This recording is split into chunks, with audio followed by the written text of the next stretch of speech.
Hello সবাইকে, আমি Ahana. Welcome back to my channel. Saraswati Puja তো প্রায় এসেই গেল, তাই সরস্বতী পূজার বেশ কিছু মেকআপ লুক আমি তোমাদের সাথে শেয়ার করব। তো আজকে সরস্বতী পূজার প্রথম যে মেকআপ লুকটা আমি শেয়ার করতে চলেছি, সেটা আমি মোটে 4টে মেকআপ প্রোডাক্টস দিয়ে করব। তো এই 4টে মেকআপ প্রোডাক্টস যদি তোমাদের কাছে থেকে থাকে, তাহলে এই মেকআপ লুকটা কেন, যে কোনো মেকআপ লুকই তোমরা খুব সহজে করে নিতে পারবে। তো বেশি কথা না বলে আজকে কিভাবে আমি মেকআপটা করব সেটাই তোমাদের সাথে শেয়ার করি। প্রথমেই আমি একটা ওয়েট ওয়াইপস দিয়ে আমার মুখটাকে খুব ভালো করে ক্লিন করে নিচ্ছি। তোমরা চাইলে ওয়েট ওয়াইপসও ইউজ করতে পারো, বা তোমরা রোজ যে ফেস ওয়াশ ইউজ করো সেটাই তোমরা এখানে ক্লিনজার হিসেবে ইউজ করতে পারো। এরপর আমি টোনার হিসেবে ডাবর গুলাবারি রোজ ওয়াটার ইউজ করেছি। তোমরা তোমাদের পছন্দের যে কোনো টোনার ইউজ করে নিতে পারো। টোনারটা সারা ফেসে অ্যাপ্লাই করার পর সেটাকে অ্যাবজর্ব হওয়ার জন্য আমি বেশ কিছুক্ষণ ওয়েট করেছি। এরপর আমাদের একটা ভালো ময়েশ্চারাইজার ইউজ করে নিতে হবে। আমি এখানে পিওর এসেন্সের একটা চকলেট ক্রিম ইউজ করেছি। এরকম ধরনের অনেক ক্রিমই বাজারে কিনতে পাওয়া যায়, তোমরা তোমাদের পছন্দের যে কোনো ময়েশ্চারাইজারই ইউজ করে নিতে পারো। যেহেতু এটা সকালের মেকআপ, তাই ময়েশ্চারাইজার আমাদের ইউজ করার পর অবশ্যই একটা ভালো সানস্ক্রিন অ্যাপ্লাই করে নিতে হবে।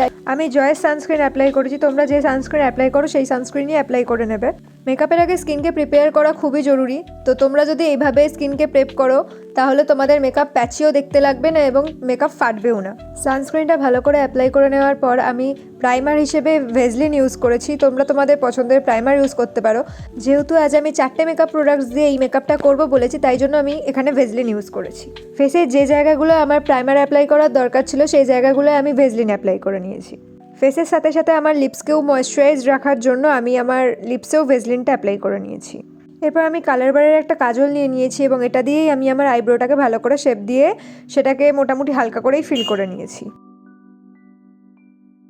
এরপর আমি হিলারি হুডের একটা কনসিলার নিয়ে নিয়েছি। তোমরা তোমাদের পছন্দের যে কোনো কনসিলার এক্ষেত্রে নিতে পারো এবং সেটা দিয়েই আমি আমার আইব্রোটাকে ভালো করে শেপ দিয়ে নিচ্ছি। এবং আমার ফেসের ডার্ক স্পটস, হাইলাইটিং এরিয়াগুলো আমি এই কনসিলারটাকে খুব ভালোভাবে অ্যাপ্লাই করে নিচ্ছি।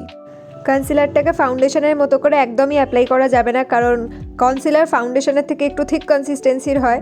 তো সেক্ষেত্রে কনসিলারকে যদি ফাউন্ডেশনের মতো করে ব্যবহার করা হয়, তাহলে মেকআপটা পরে প্যাচি দেখাতে পারে বা মেকআপটা ফেটেও যেতে পারে। এবং কনসিলারটাকে যদি কম করে অ্যাপ্লাই করা হয়, তাহলে মেকআপটা খুব ন্যাচারালও দেখতে লাগে। কনসিলারটাকে আমি মোটামুটিভাবে অ্যাপ্লাই করে নিয়েছি। এরপর আমি একটা ড্যাম বিউটি ব্লেন্ডার নিয়েছি এবং এই ড্যাম বিউটি ব্লেন্ডারটা দিয়েই কনসিলারটাকে আমি সারা ফেসে খুব ভালোভাবে ব্লেন্ড করে নিচ্ছি। মেকআপ যত ভালোভাবে ব্লেন্ড করা হবে ততই কিন্তু ভালো দেখতে লাগবে, তাই কনসিলারটাকে খুব আস্তে আস্তে ভালোভাবে ব্লেন্ড করতে হবে।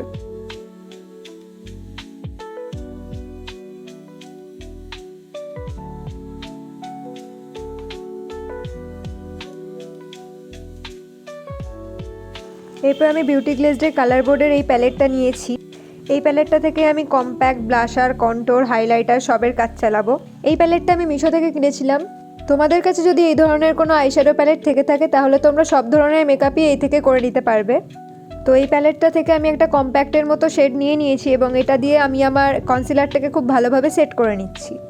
কনসিলারটাকে ভালো করে সেট করে নেওয়ার পর আমি আমার ফেসে হালকা করে কন্ট্যুর করে নেব।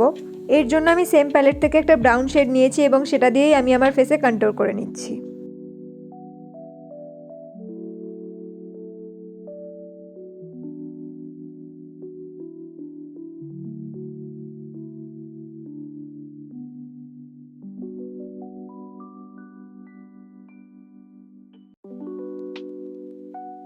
এরপর আমি ব্লাশারের জন্য সেম প্যালেটের 3টে শেড একসাথে মিক্স করে আমার চিকসে, নোজে এবং চিনে অ্যাপ্লাই করেছি।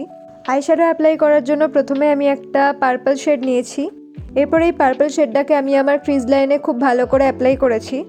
এরপর আমি একটা ভায়োলেট কালার নিয়েছি এবং সেটা আমার আউটার কর্নারে অ্যাপ্লাই করে আগের কালারটার সাথে খুব ভালো করে ব্লেন্ড করছি। এক চোখে ভায়োলেট কালারটাকে ভালো করে অ্যাপ্লাই করার পর অপর চোখেও আমি সেমভাবেই ভায়োলেট কালারটাকে অ্যাপ্লাই করে নিচ্ছি। এরপর আমি একটা শিমার শেড নিয়েছি এবং সেটাকে আমি আমার চোখের মাঝ বরাবর খুব ভালোভাবে অ্যাপ্লাই করে নিয়েছি। এরপর আমি শিমার শেডটাকে ব্রাশের সাহায্যে আগের কালারগুলোর সাথে খুব ভালো করে মিশিয়ে নিয়েছি। এরপর আমি লোয়ার ল্যাশ লাইনে সেম কালার বারের কাজলটা অ্যাপ্লাই করে নিয়েছি। এবার আইশ্যাডো প্যালেট থেকে সেম ভায়োলেট কালারটা নিয়ে আমার কাজলটাকে আমি খুব ভালোভাবে স্মাচ করে দিয়েছি।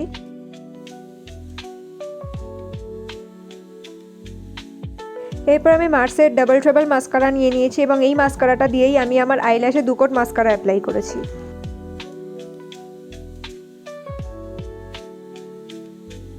এরপর আমি হাইলাইটিংয়ের জন্য সেম প্যালেট থেকে একটা শিমার শেড হাইলাইটার হিসেবে ব্যবহার করেছি।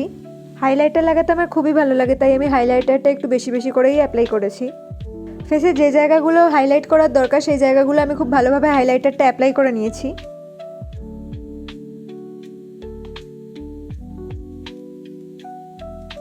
লিপস্টিকের জন্য আমি এই আইশ্যাডো প্যালেটটাই ইউজ করেছি। এর জন্য আমি একটা ব্রাউন শেড নিয়েছি এবং সেটা আমার লিপসে খুব ভালোভাবে অ্যাপ্লাই করছি। যেহেতু মেকআপ শুরুর প্রথমেই আমি আমার লিপসে ভেজলিন অ্যাপ্লাই করেছিলাম, তার জন্য আইশ্যাডোটা কিন্তু একদমই পাউডারি হয়ে থাকবে না এবং এটা নর্মাল ম্যাট লিপস্টিকের মতোই দেখতে লাগবে। এটা খুব ভালো একটা হ্যাক এবং এই হ্যাকটার সাহায্যে তোমরা যে কোনো ধরনের লিপশেড নিজেরাই তৈরি করে নিতে পারবে। এবার আমি আমার ফাইনাল লুকটা তোমাদের সাথে শেয়ার করছি।